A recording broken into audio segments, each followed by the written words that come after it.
This episode of the Infamous Podcast is brought to you by the Flying Pork Apparel Company. The Flying Pork Apparel Company is an awfully long name to fit into a 15-second ad. We're most likely going to have to cut it short, but our designer tees and customer services are like way long on quality. Visit flyingporkapparel.com and shirt yourself, folks. Thank you.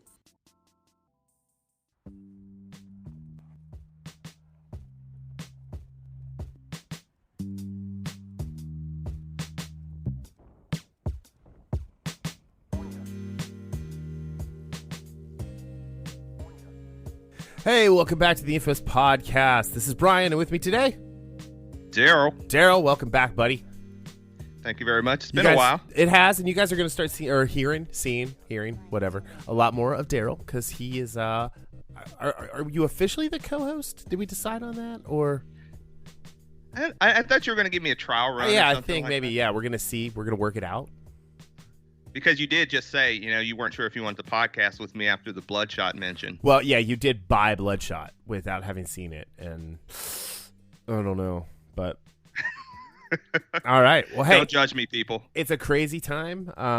Hopefully, this can give you guys an hour or so of escapism and whatnot. I have bronchitis. I do not have COVID-19, so if you hear me cough, I apologize. I'm going to try and get as many of those out as I can, but. This week we're talking about the Picard finale. We're going to talk about Westworld's episode 1 and 2. And to kick things off, there's some Star Wars news. And then I've got a little bit of conjecture that I want to talk about when it comes to the Star Wars news. But we're talking Rosario Dawson has been cast in The Mandalorian as Ahsoka Tano. How crazy is that? Yeah, I immediately thought about you when I heard that, just because I know it sounds bad when I say it, like just messing with you. You're kind of an Ahsoka Tano fanboy. Oh, absolutely. So I'm 100% an Ahsoka Tano fanboy. So, she grew on me like she did everybody else. She was in the theatrical release movie that they did. She was awful. In the first season of Clone Wars, like most of the first season of Clone Wars is bad. But in like true master storytelling fashion, they had a character and they let her grow and mature and learn. Much like Damian Wayne, right? Damian Wayne is one of the few characters who's actually been able to grow and mature before, all of the New 52 stuff went and erased some of that. But yeah, it's just one of those things where this is really cool news. I think Rosario is an amazing actress. We love her. And yes. I think she's going to knock it out. Yeah. And so, they've already filmed. Like, they're done filming. So this isn't a rumor. This is for sure. She's in it. Like, but how much, I don't know. But yeah. I keep forgetting. Yeah, I keep forgetting they've already done film. They've already done shooting it and everything. Yeah, it's just one of those things where they're so far ahead because they have so much post-production to do. But it's the end of March. It's going to be October, tomorrow, the way things work. So yeah. And, Ahsoka was real heavy on Rebels there, in season 2, into season 1, all of season 2, showed back up for season 4. Yeah, this is just one of those things where, this is a character that will be, this will be like Star Wars Harley Quinn, where it's a character who started in another part of the IP and then came on to become a live action character. So I'm really interested to see how they do this. And of course, in the whole we can't have nice things, there's people who are already upset about them casting. That's what I do nowadays. I just sigh quite a bit when I hear things, just because people are dumb. People are inordinately sensitive to things, and if you step out of line from where they believe you should be, it's judgment. So, there's some horrible, like, channels on YouTube that talk about Star Wars and you know the social justice warrior type stuff, and you know we're not that. We're not here to tell you what to believe or not believe or whatever. But when you all of a sudden start trying to cancel someone because of allegations or whatever, but more importantly, when you're, you know, authors of two of the more high profile books that have come out about Star Wars recently, with one, the Ahsoka book a few years ago, and then the much controversial novelization of Rise of Skywalker, which I'm listening to right now. Not this very moment, but I'm in the process. I'm like 3/4 of the way through it. I feel like you shouldn't be coming out and like throwing stones at like the other side of the entertainment division, because I'll tell you right now, like this Ahsoka book was okay. It wasn't great. I would have preferred Dave Filoni write it, because the author definitely takes some liberties with the character and has an agenda that is shoehorned in. I haven't read it, but I have seen too many examples of what you said, of something with an agenda and it's shoehorned in. Yeah. If you have a message that you're trying to say, that message should come after making a compelling story, a compelling narrative. Yeah.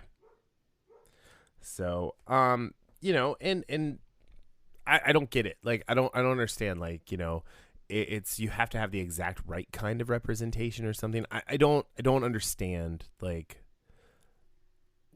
what's good enough and what's not good enough. You know what I mean? Yep. I mean, you're obviously here to fill a quota, being a podcaster of color.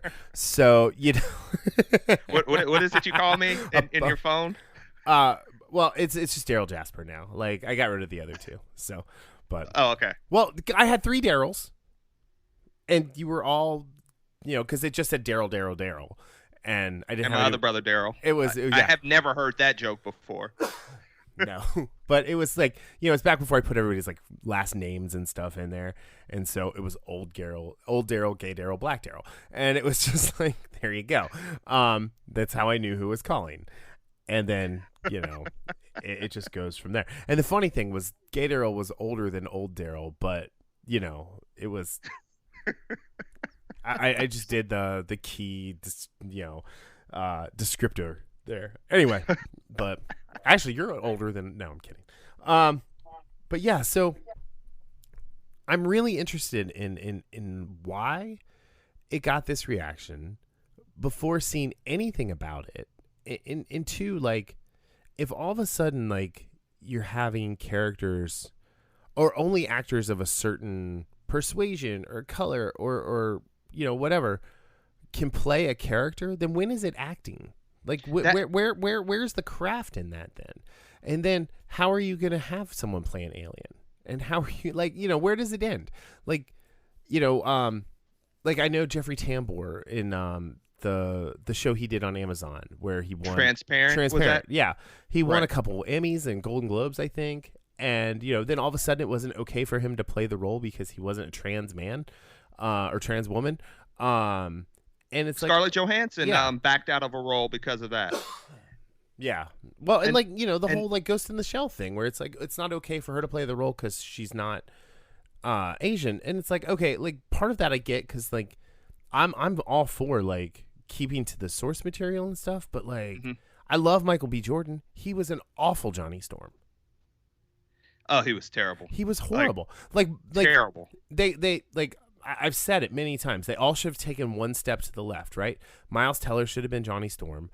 Michael B. Jordan should have been the Thing. Kate Mara should have been Mr. Fantastic, and Jamie Bell should have been, you know, Sue Storm.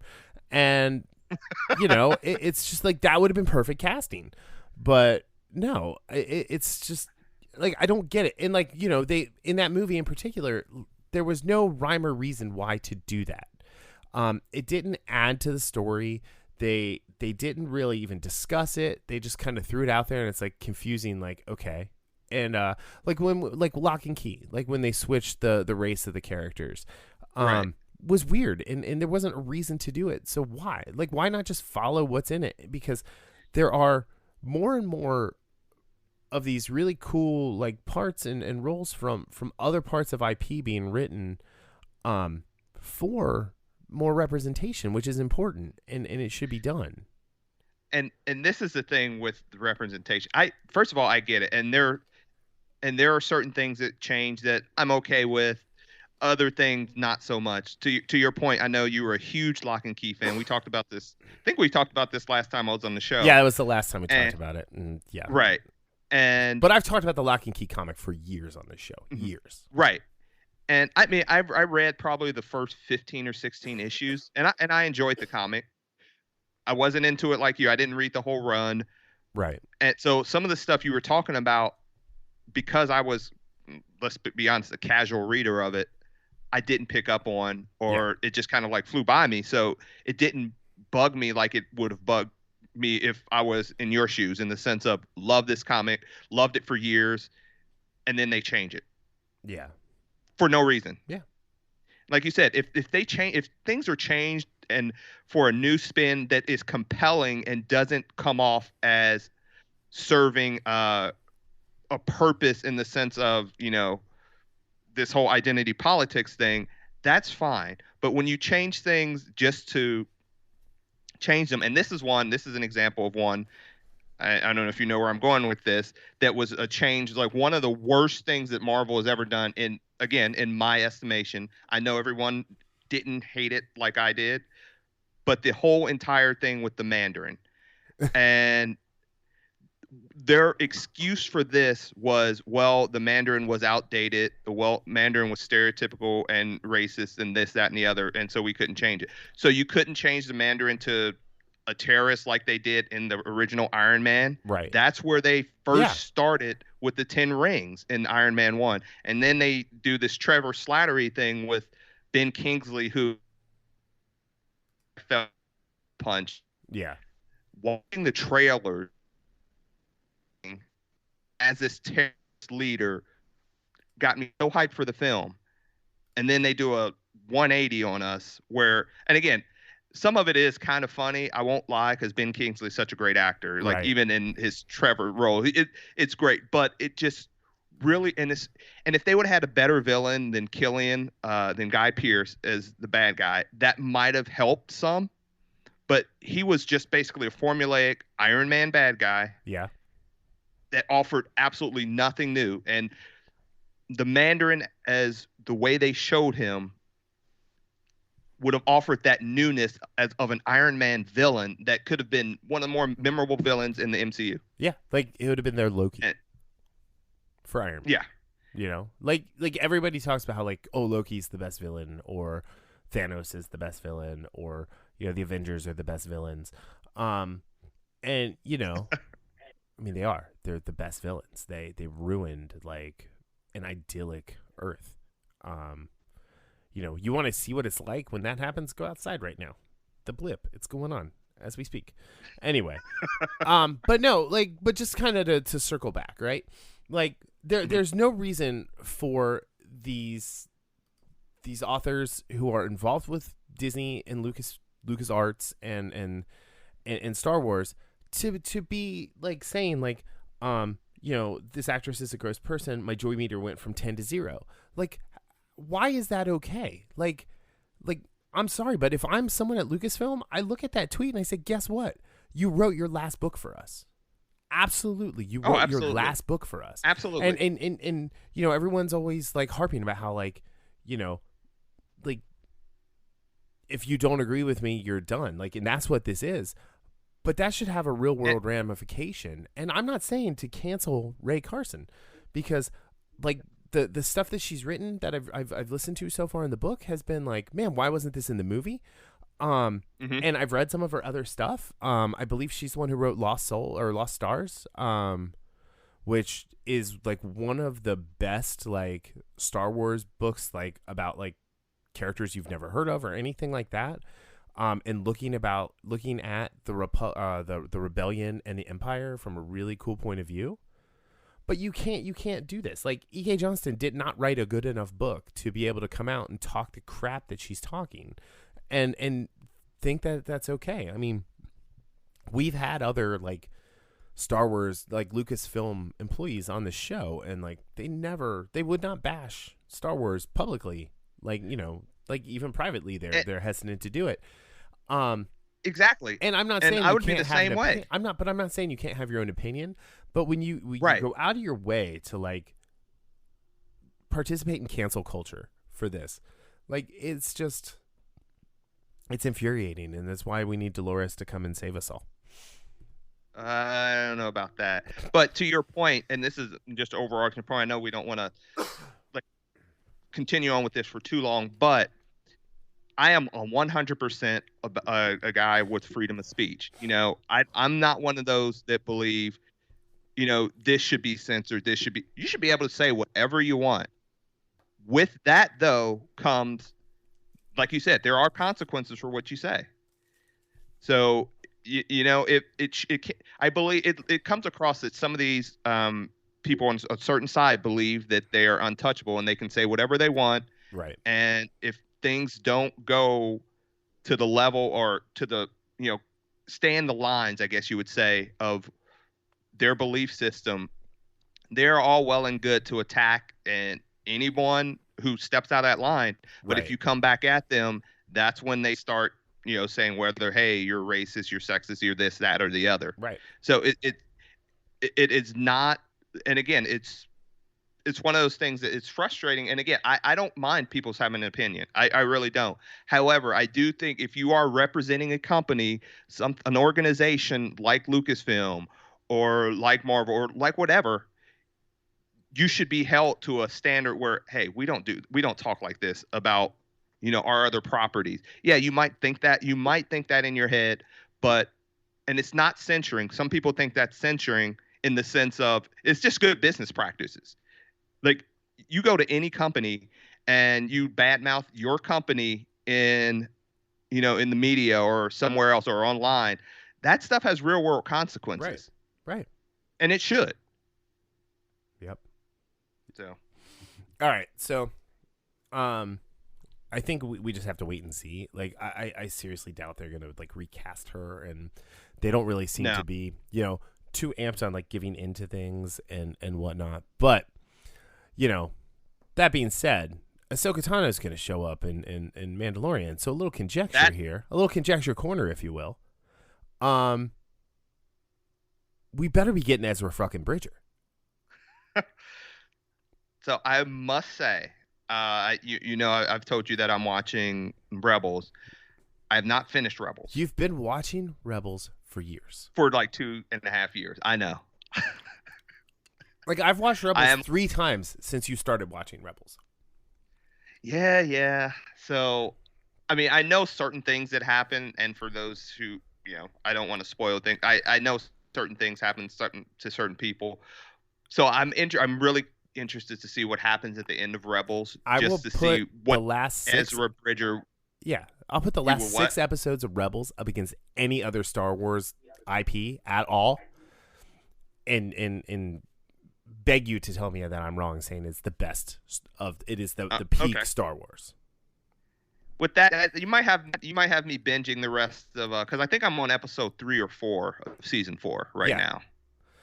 I mean, so I might be binging that. So they split it right into 2 halves, and like the first half is really good because we got the Mandalore stuff and all of that, the Heroes of Mandalore, and then we come back and they're in their last little run on Lothal, and it's Thrawn versus the Rebels versus, you know, the Ghost Crew, and yeah, it's, I mean, you laugh, you cry some more, you cry again when you think about why you're crying, and like, you know, it's just like, god damn, this is what storytelling should be. And the fact that they're able to, that Dave Filoni and that crew of writers and animators and voice actors were able to put all of this together in a way, it's just so fantastic.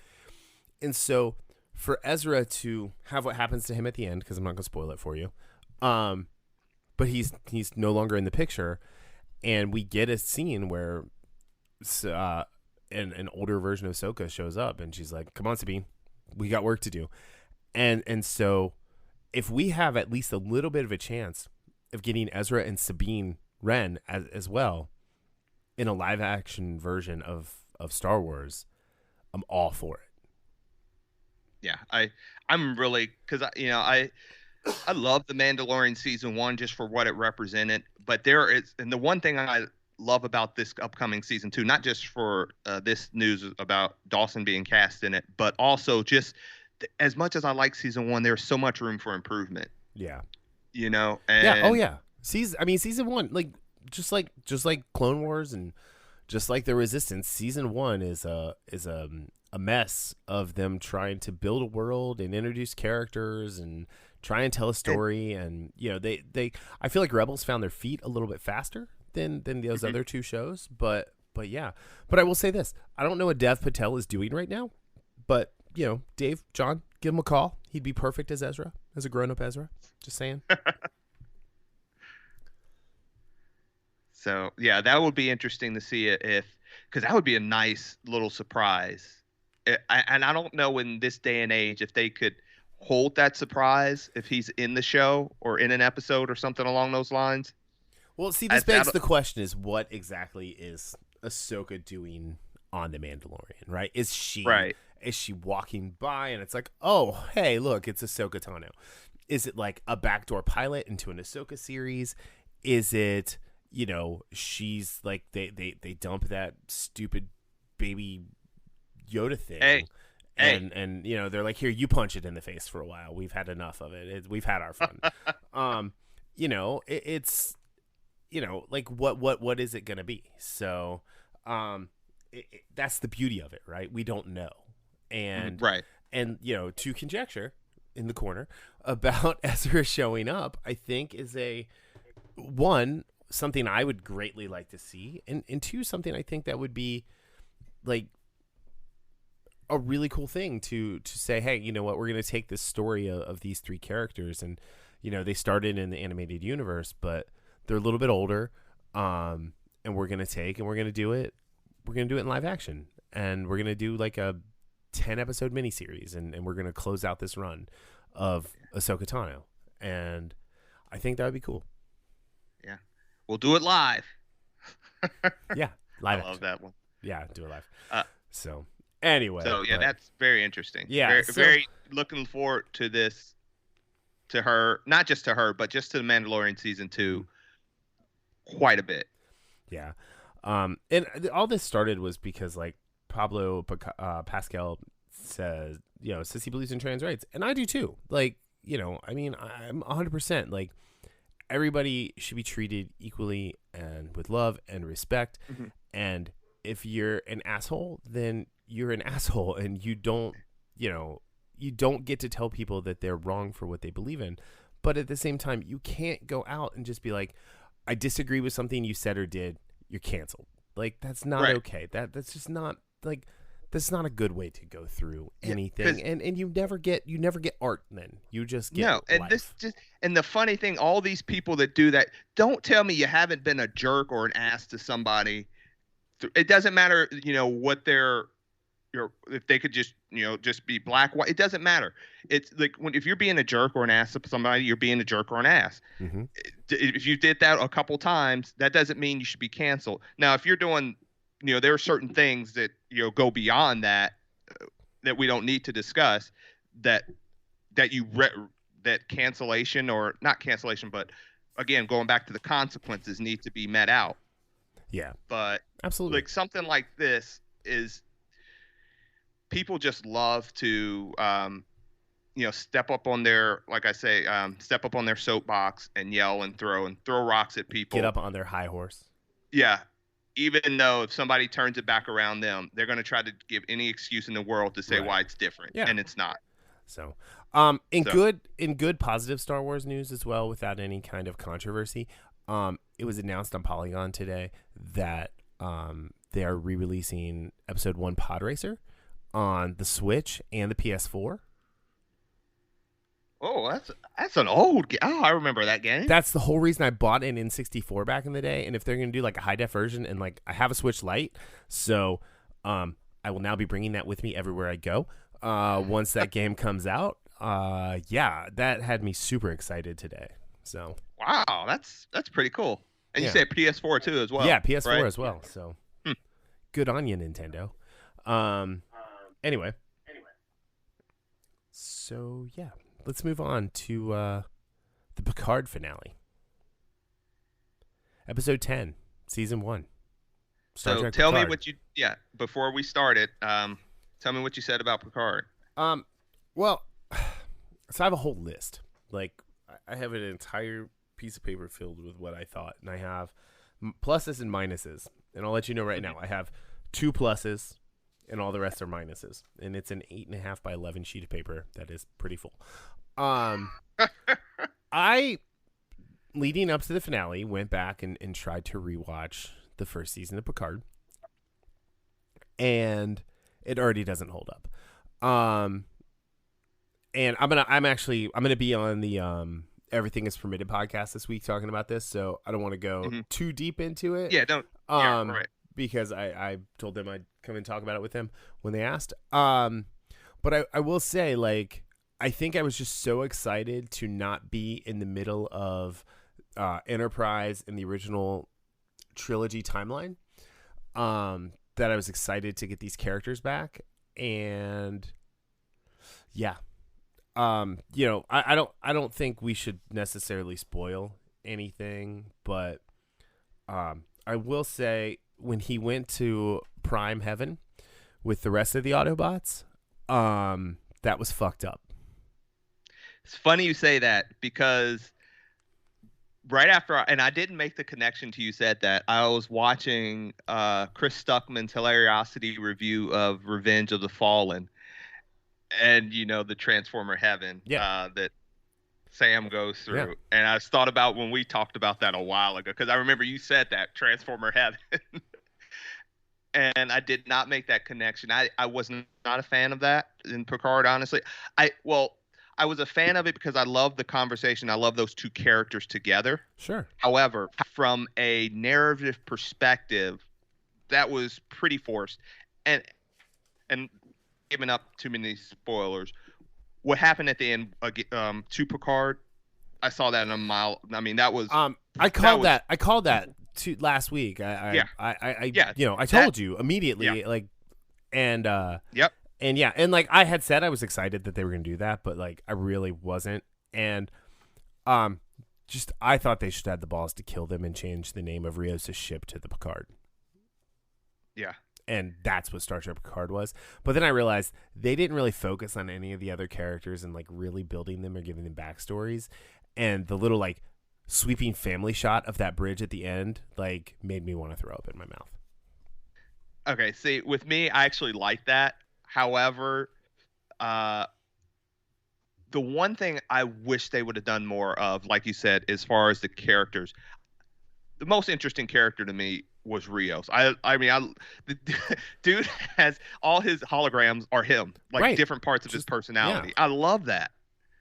And instead, like, was it last week or was it the week before where we got kind of like his story on what happened? Yeah, it was last week. And it was so quickly done. It was just, or no, it was the week before. Yeah. But in all honesty, it kind of was like that climatic battle. And again, I'm trying to keep it at least spoiler light. In the finale, it was great in a sense, but you could feel the rush of it, and not in the rush of a positive way. Like everything was like they scraped everything together and just threw it against the wall. Well, like we saw a Romulan armada and a Federation armada, and there was not one differing ship from either side.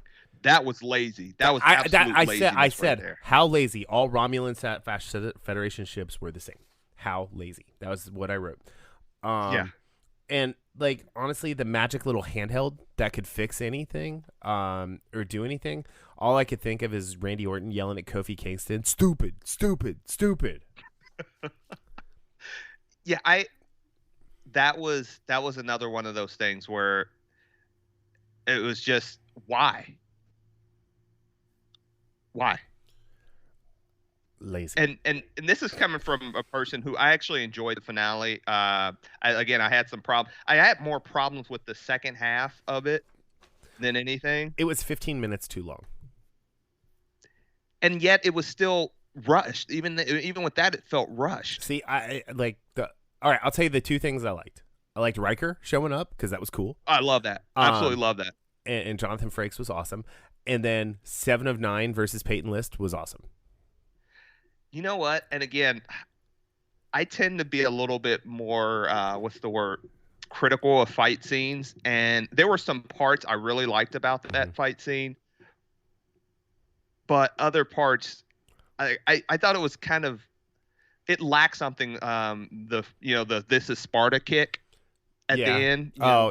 There was something lacking about that, and I can't pinpoint what it is. I don't think we've seen the last of her. So because we know about her like magical, or not magical, but her just in time transporter technology that she always has. So I don't think she's gone. I honestly don't think she's gone. JITT. Yeah. Just in time. One thing I did like about this is, and I don't think they did a good enough job on the Romulan side. I thought they were going to explore it more a couple weeks ago, where they show what the admonition is. And, it's basically, look, the Romulan Sea is the end of the world, or the end of human life, or organic life. So naturally, they're taking whatever steps they can to save it. So they're, in a way, they're their own heroes. But this show didn't do a good enough job showing that side. Right. It just showed them as the evil Romulans. Yeah. When they are fighting for, they're just organic these life. one-dimensional, pointy-eared bastards, and that's it.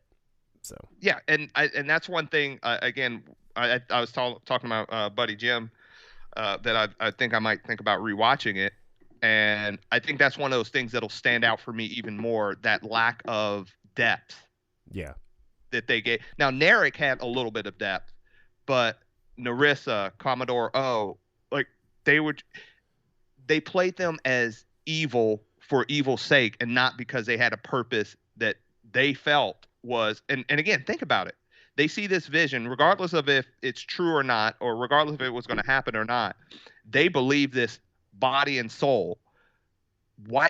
It's basically, think about Thanos and how Thanos was portrayed. Right. In the sense of he's doing this not for power, not because he thinks he's superior, but he probably thinks that, but because he thinks it's the best thing for existence. And that's the same thing these Romulans, that's their their frame of reference, or their frame of mind, but that was never done. They never did justice to that. Right. So I think that's a big miss in the series. It could have been a much more compelling, Picard trying to, work his side while the Romulans are working their side. And the other thing I liked about this episode was you understood why the synths were going to, build that, going to do what they were going to do, and, connect to the synth. Right. Whatever you want to call the synth elder gods, or the old gods, that one scene. I think it was just Ozymandias's giant octopus, space octopus. Actually, it reminds me of the elder gods from, or do they call? I can't remember if the elder or older gods from the original Hellboy, the actually good version of Hellboy. Yeah. It reminds of like the tentacles and everything. With, again, that was kind of lazy too. Yeah. That's pretty much what they did. They just say, okay, let's give synthetic tentacles. What? Yep. Okay. Anyway. Yeah. No. I don't even know. I just like. Yeah. There's a lot of Star Trek content coming out, and like it's. I'm funny. looking forward to Discovery. Like I'm looking forward to Discovery coming back. I'm looking forward to the animated series Lower Decks. I'm a little less interested in Section 31 now. Yeah. So yeah, I am too. But yeah. But hey, CBS All Access is free for the next month for everybody. CBS has turned that on. So, if you want to check out Picard, it's definitely worth watching. I would say. Yeah. Oh, absolutely. Absolutely. So, but yeah. All right. Westworld, season 3. You hate it, don't you? No, I don't. So far, and again, this is only 2 episodes in, it's much tighter narrative than what they had for season 2. I'm 100% in love with this season so far. 2 episodes in. And you said that about the first episode. Dude, and I was all in at the first episode. Yeah. And I rewatched it. I still like it. I actually liked it a little bit more watching it the second time around because, I like gotten the anticipation out and I could, sit down and just enjoy it. So what am I most afraid of in the world? Oh, the robot overlords? AI. I am terrified of artificial intelligence. And, the fact that we've got competing AIs running amok in the world, and like AIs have taken over customer service jobs and the jobs of a therapist and, all of this stuff. And it is fascinating. And it has me like triggered and anxious, and, it's just, it is so good. And Aaron Paul is crushing it. Evan Rachel Wood is crushing it. But yeah, and then the second episode with Tandy Newton, who I am in love with her. Wow. Maeve has become an amazing character. I love Maeve's character. And I remember her from back in the day from Mission Impossible 2. Yeah. I think that was probably the first time I actually That was like her first big breakout role. Okay, that's why then. Okay. But so I really like seeing that getting that other part, Warworld. I think that's what they called it, right? Yeah, it was Warworld, and we're gonna get to see all 6 worlds this season. They've said so far. We've got Westworld, Shogun World, Warworld, Game of Thrones World, and then Jurassic Park, and I don't know what the other one is. So, but yeah, let's talk a little bit about the first episode. So we've got Dolores kind of establishing herself in the real, being just a straight up just like badass, like taking that guy's money and like, tricking him into killing himself and all that. Like, I thought that was a really great reintroduction from a 2-year break from the show to get back to where they were and where they were going. And then we got Bernard, who is in the midst of some sort of a crisis. And yeah, it was really cool. The Incredible Hawk Bernard. The Incredible Bernard. He like got bigger too when he clicked the button. Did you see that? Like he kind of like peacocked out a little bit, and he was like, yeah. "Oh yeah. It's that split personality part of him where it's just a monster." So, which was really cool. And he's like, "Please don't hurt them too badly." And it's like, dude, they're definitely gonna die. But yeah, I mean, it's. I really, really liked what they brought it back as. I liked the little subplot with Chibs from Sons of Anarchy, as the tech guys, essentially nanny. And then who is in Teresa Thompson's character? Who's in Chibs? Who's, who, like, she brought 6 cores with her. Like, who's who? Is Teddy one of them? Yeah, and that's we should be. And again, based on what we've seen of him in the last 2 seasons, Teddy should be pretty obvious based on his, his morality. Right. So, yeah, that's so fascinating in that respect because I know we were talking about it. There's people who think Tessa Thompson's character is Teddy. It's funny. I was thinking that. I mean, I'm not 100% sure, but like just based on, and again, we didn't get enough of her character to kind of make a, pretty much an accurate assessment of that. I mean, it was just that boardroom meeting. I think this upcoming episode is going to explore her character more, so we'll get a better idea of who that is. Right. We can make a better assumption of if it's Teddy or not. Although she had the best line of the entire first episode. robots don't kill people, people kill people, and it was just the board members anyway. I mean, come on, that was fantastic. Yeah. Trying to think of what else happened that was pretty fascinating in that. But I do that point of the competing AIs. And what is that AI's name again? Rehobola, I think is how you say it. Yeah. But like, let's talk about Marshawn Lynch for a second. Like, he was a thug from the Uber of Crime app in there, and his shirt had like, it just lit up with whatever he was feeling at the moment. Yeah, it was a mood ring shirt. It was great. Amused, confused, angry. When he punched the stockbroker dude who was tripping, that was pretty awesome. And then the lady who was H in Ready Player One. Yeah, yeah, I love her. In the Master of None, Aziz Ansari's show. I don't know if you've watched it on Netflix yet. She's amazing. She's so good in that. I didn't know she was in that. I'm always a big fan when she shows up in stuff. I think she's awesome. But yeah, so the first episode I thought was a really good introduction, and then the second episode, where we pick up in Warworld and we spend a little more time with Delos, I thought was really, really interesting. And then the Drogon and the Double D's having their little cameos there was kind of cool. Which apparently that was George R.R. Martin's idea. So that was interesting.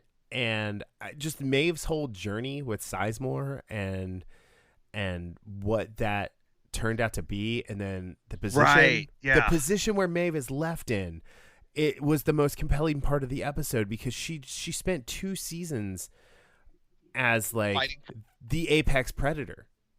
Yeah. And now like she's had the poison taken out of her fangs, and it's just really, really interesting to see what's going to happen. Right. And like, not to get off too far off the top subject, but the whole Drogon thing. Yeah. I did read an article that was lambasting that and just like going off on how shitty it was to do that. And it's like, yeah, I'm pretty sure they filmed that before the finale of Game of Thrones aired. Like, but this is the thing, like, people don't. I understand your love for stuff, and again, I mentioned it with Iron Man 3 and the Mandarin. So I understand somebody's love for stuff, but don't let one scene you don't like ruin things for you. And you it know? was funny. It was funny that they're in there, you know? Yeah. It was I don't know. I thought I saw it. I called you immediately to find out where what you are were. Calling me for? And I'm like, are you at minute 39? Yeah, I'm like, what the hell are you calling me for? Text me when you get to minute 39. It's like, you know, I just wanted to talk about it. Yeah, that was pretty funny. Yeah, it was good stuff. I just love those. And again, I like Easter eggs like that, just because it's, you know, it's not really important, but it's just like a cool little nod to but back to Maeve's journey. To your point, I mean, I love the whole, you know, that 1940s, 50s, 60s type feel World of War her, I, II, wherever she was. Yeah. Just of that whole journey of, you know, what is the guy's name? Santoro's characters. Hector. Yeah. How he was just that, you know, again, it's just that kind of like that stereotypical, you know, swashbuckling, you know, spy type resistance fighter. Right. You know, going through those motions, and, you know, then for her to have to, you know, tell him like, look, that's, you know, this is what it is. And like, even going further than that, you know, with her and what's the writer's name? Sizemore. Lee Sizemore. Yes, I love that. And just, I mean, like when you're talking about AI, just think of that like in the sense of an AI not even knowing it's an AI. Right. And it created based off of her code base, right? Based off of the experience she went through, it created something that it thought that she would believe. But again, because it's artificial intelligence and it misses nuance, it just assumed Lee was in love with her, not he was trying to save a work of art that, you know, he created and crafted and it was, you know, it didn't realize that Hector was the one that she was in love with. It didn't her lab tech buddies from the ginger dude and the dude from Fast and Furious Tokyo Drift, you know, didn't realize like that they were allies, and it was weird for them not to recognize her. And so, you know, it only could go so deep, and that's why its ruse ultimately failed. But then the little L7 robot that she took over to try and get her her core out was really cool. Right. So watching the CG of that scene and how that robot moved was, because you could see and again, going back to the whole Dolores thing being, and just that whole idea of the Westworld parks, just the such a fluid human type movement, even though it's not in a human type body. Right. So I'm really curious to see, because and again, going back to what you said about her being the apex predator and being defanged, declawed, basically going back to that helplessness she had before she basically regained conscious. Or, you know, found her before conscious. she woke up. Yeah. Before she took the red pill. But the thing is she's not as helpless as she was prior to that. She has a string on her now that she hasn't had. And it's going to be really interesting to watch who's going to be her ally in all of this. And, you know, we kind of got a brief, like, foreshadow of a potential war between her and Dolores in season 2 when their groups kind of met up briefly at a crossroads. And, you know, it's like we've seen the previews where she's all like ninja'd out with the katana and everything. And it's like, okay, I feel like that is something completely different than what they're leading us to believe it is. I again, I'm one of those that I try not to, at least, like, go too far into conjecture, but I just have a feeling they are kind of, you know, setting things up in a way only to pull a swerve towards, you know, on the back end of things. And Westworld's never been a show where like they're like, we're gonna try and fool you as much as we can, right? Like, if you figure it out, you figure it out, and, you know, it's not like you've cracked some, you know, big codex or anything like that. But at the same time, the show has enough intrigue and mystery to it that they do genuinely have surprises. But in season 2 especially, the surprises came at the expense of some of the narrative due to the structure of the storytelling with time and space and what reality or what point in reality you were in. And they don't seem to be doing that this year. Yeah. And so, and again, so far it's been a lot clearer and lot more not a lot more structured, but just a lot more focus. And again, I know we're only in 2 episodes, and it's only 8 this season, isn't it? Yeah. Which I'm 100% on board with. I don't mind. I don't mind that. Again, we've had this discussion before about, I think network television is getting it wrong, especially genre shows. They get it wrong with these 22 episode seasons. And even some of these streaming shows where, like the Netflix shows we've talked about, the MCU Marvel Netflix shows where they're 13 episodes. Yeah. Like the Defenders should have been 3 episodes. It shouldn't have been. What was that? That was 6. Yeah. That could, like, what did I just watch? I'm not into this, or I'm not okay with this. That show, I watched that in a sitting. 7 episodes. I'm ready for season 2. You know, it was really interesting. They took their time building it up.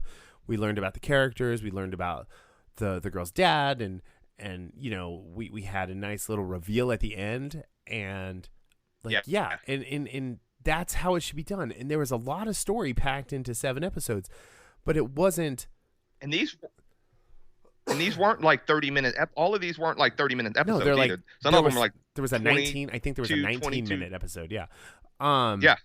But at the same time, it wasn't like they were shoving. You know, they weren't doing like a Rise of Skywalker where it was 10 pounds of story in a 6-ounce bag. Right. Like it was just enough story for the time they had allotted, and they used their time wisely to push the story forward, while at the same time building up, you know, the nerd guy from down the street, her friend who she's in love with, her, you know, the bully who, you know, gets pink misted, and, you know, all of that stuff. And so,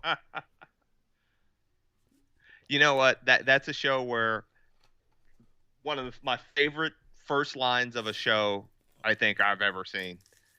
It's like, "Dear Diary, go fuck yourself." Right.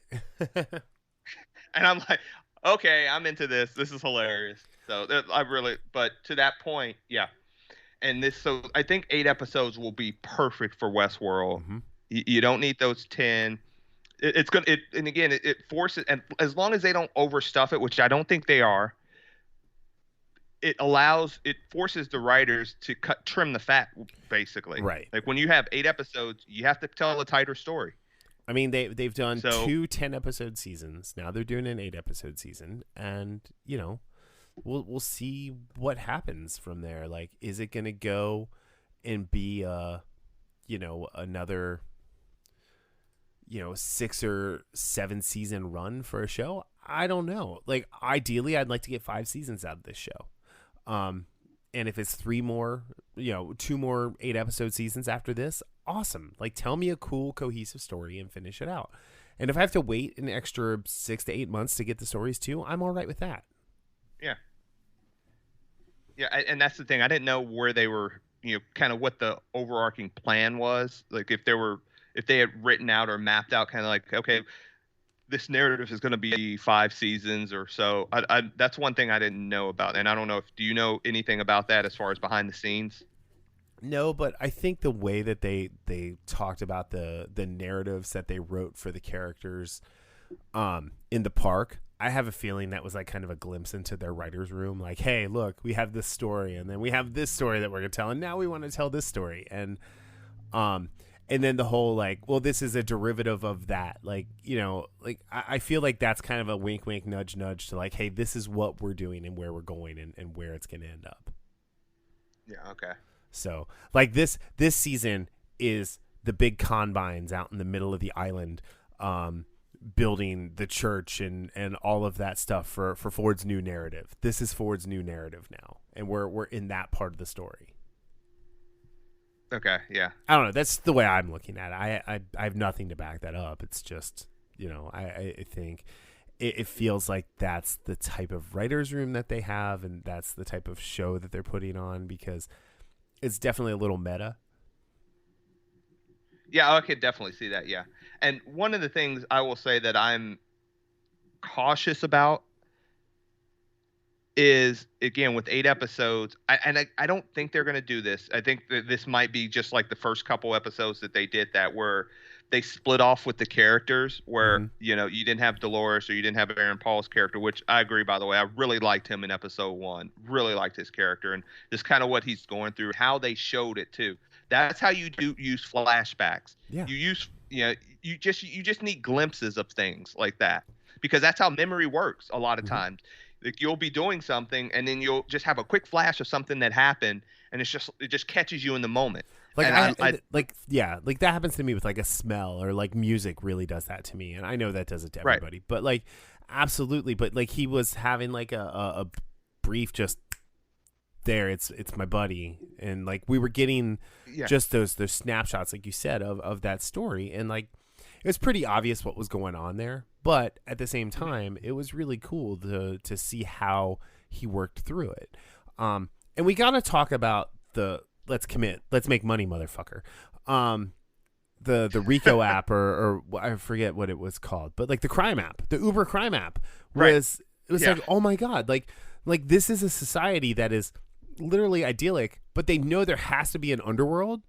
So let's just monetize it. Let's just like put it out there.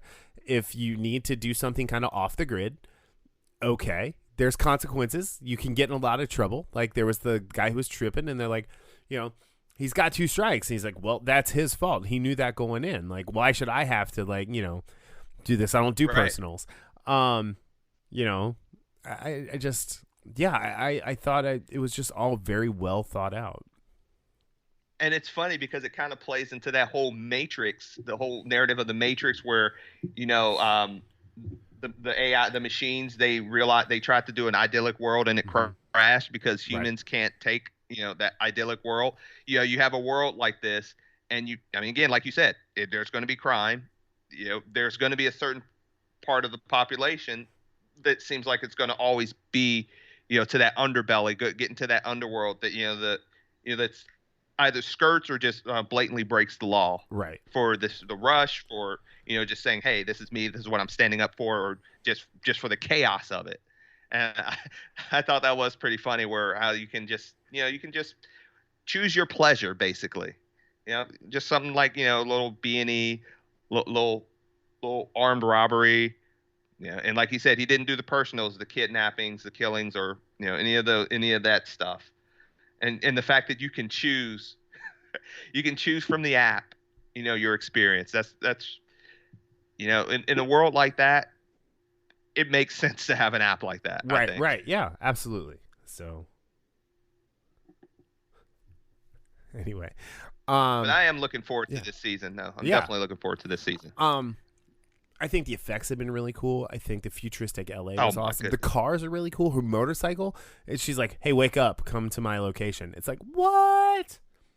Like, that was so cool. And then when it took that guy out, I thought that was really cool. But yeah, I don't know. I've always been a little more into this show than Game of Thrones.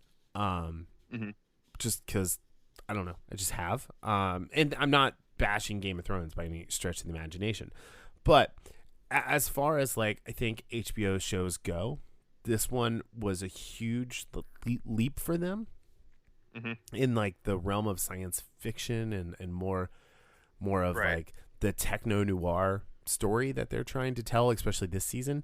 And I feel like they've given it the time it took to breathe. I think they gave it the actors that it needed to, you know, really push things forward and be a presence.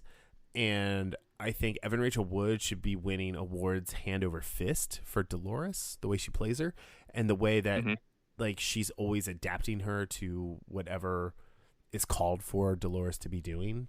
And then Tandy Newton should be winning, you know, whichever ones she doesn't win. Or they should just be like sharing, like, hey, we're just gonna give it to both of you because you're both amazing. So yeah. Yeah, we couldn't decide, so you get it. You both get one. Yeah. I absolutely love season 1 of Westworld.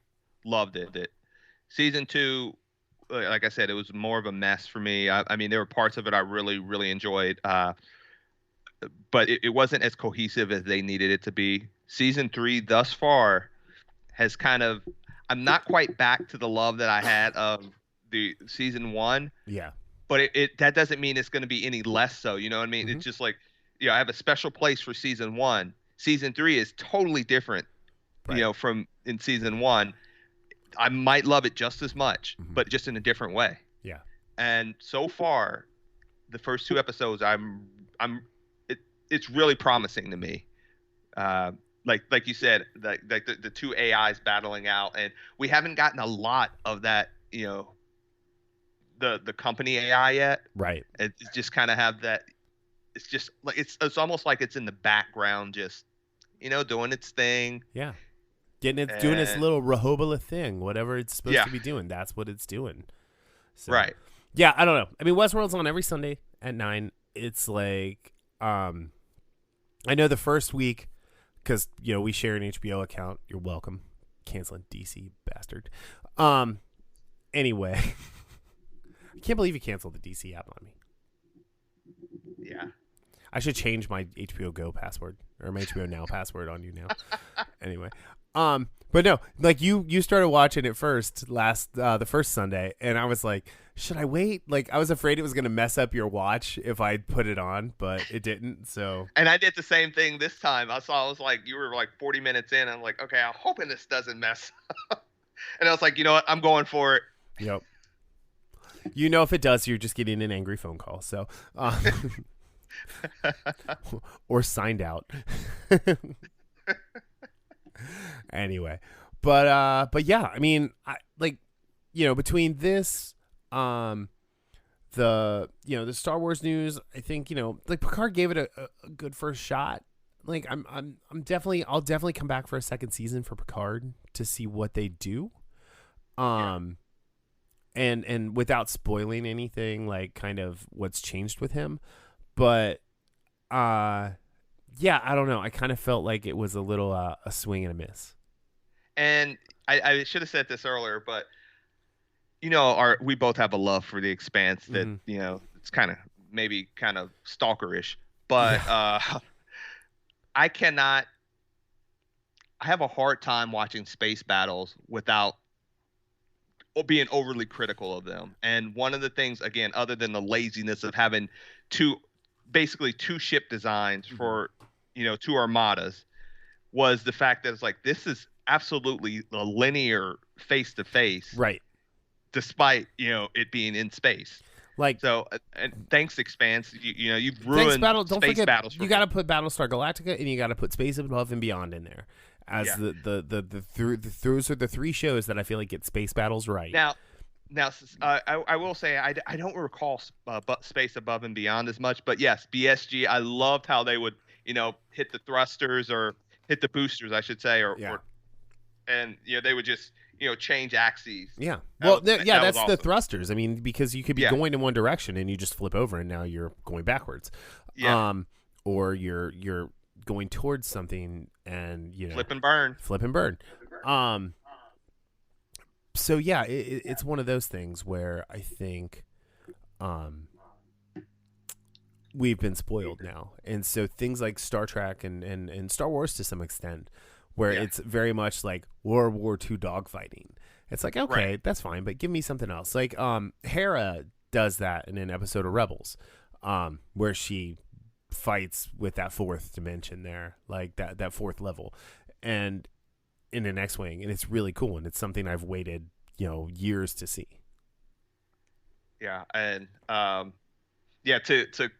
to quote I forgot what commercial it is, but the old lady, she was like, "That's not how this works. That's not how any of this works." All right. But yeah, Picard. Just to say on Picard, I mean, I think I enjoyed it a little bit more than you. I had my issues with it. I did like. I just don't think they fulfilled the potential, especially that what they had were these three competing, especially in the finale with Picard wanting to do his, fight for the rights of the Sense. The Sense saying, "Hey, we don't know if you can do this, Picard, so we're watching out for ourselves." Right. Or and the other end, the Romulans or the Vosh, who are like, okay, if we let these Sense go, they're going to destroy all organic life. So you had these three competing, ideals, and they just, with Picard and Soji, their conversation, they did a pretty decent job of, and Picard did come across, one of the things I wrote down was like, he's coming across as pretty arrogant. Yeah. I mean, he always did though, Yeah, he always was. He always was pretty, and he's been told that. Yeah. Before. So, but yeah, I would have liked to see them. I mean, I love Patrick Stewart though, or Sir Pat. So, yeah, I was about to say. I should say Sir Patrick Stewart. And I love all the characters that they have on the crew. I don't think I'd like to your point. I don't think they did enough justice. I just want to know more about them. Like, you're exactly. We got that brief look at Rafi with her family, and like we know she's sitting there like vaping whatever the future version of weed. All the time, but like there's more to her, right? Like Rios, we got a little glimpse into him, like the Synths have messed him up. Even Agnes, like you know, she was kind of a red herring all season, and now it's like, okay, like, but you wasted some really great like character development moments, and like, there's that scene where like her and Rios have that kiss, and it's like, okay, so that thing was real, like, was it, like, you know, I don't know. So and again, I understand, and we've talked about this before. It's very rare that a first season of a show is just like knocks it out of the park. I mean, it happens. Yeah. I think I'd look at Westworld, Justified. I love the opening scene of Justified, by the way. I actually showed that to Angel the other day. I said, hey, by the way, this is the greatest cold open in the history of any television series. Amazing. So, amazing. Anyway, you know what? We should do a Justified rewatch and talk about that for like 10 weeks.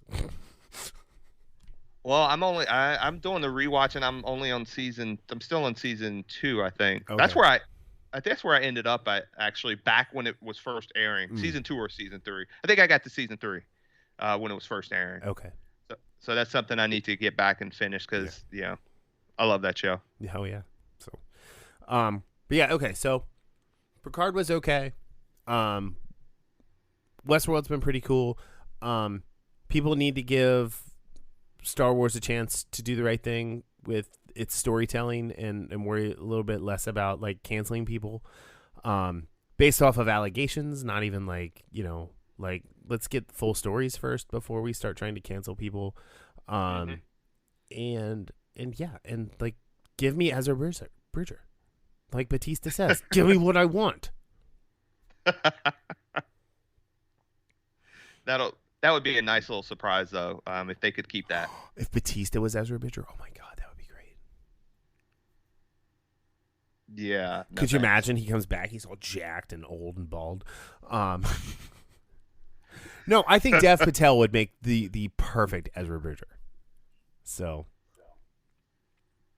Yeah, he actually does. Yeah, I think he would. Anyway. All right. On that note, where can everybody find you online? Well, I'm kind of a nomad right now, so it's not really doing much online right at this moment. But I'll definitely, if I'm, if this trial run works, I'll be able to tell you where I'm at. Okay, sounds good.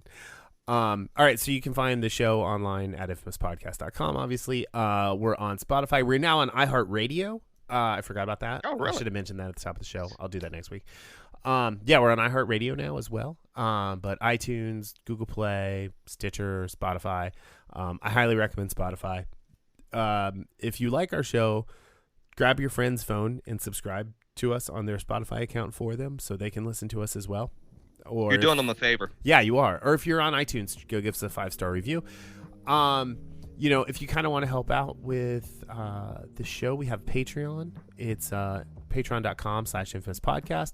Or better yet, since we're all kind of quarantined in and don't have a lot to do, go to infamouspodcast.com/comicsology, or just go to the site and see. And you get a 30-day free trial to Comicsology, and that helps out the show, which would be great, and get to read some really cool comics like Lock and Key. A bunch of cool Star Wars comics are up now. Yeah, there's that.